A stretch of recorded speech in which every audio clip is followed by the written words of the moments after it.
বন্ধুরা, আজ আমরা মহাবিশ্বের সবচেয়ে বড় এক রহস্য নিয়ে ভাবব। তোমরা রাতের আকাশে কত তারা দেখো, তাই না? আমাদের এই মহাবিশ্বে শত শত কোটি গ্যালাক্সি আছে, আর প্রতিটা গ্যালাক্সিতে বিলিয়ন বিলিয়ন তারা। এত গ্রহ থাকার পরেও আমরা কেন এখনো মহাকাশে অন্য কোনো বুদ্ধিমান জীব খুঁজে পেলাম না? এই দারুণ প্রশ্নটার নামই হলো ফার্মি প্যারাডক্স।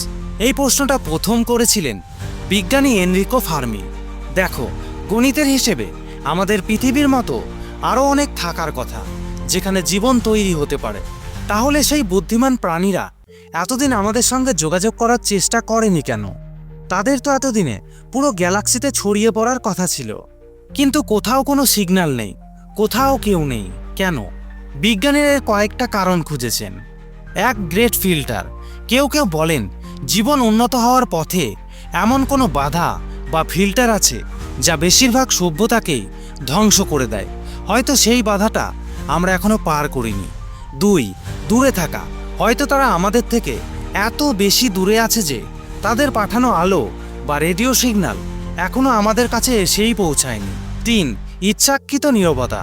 আবার অনেকে ভাবেন হয়তো তারা জানে যে আমরা আছি, কিন্তু ইচ্ছে করেই আমাদের সঙ্গে যোগাযোগ করছে না।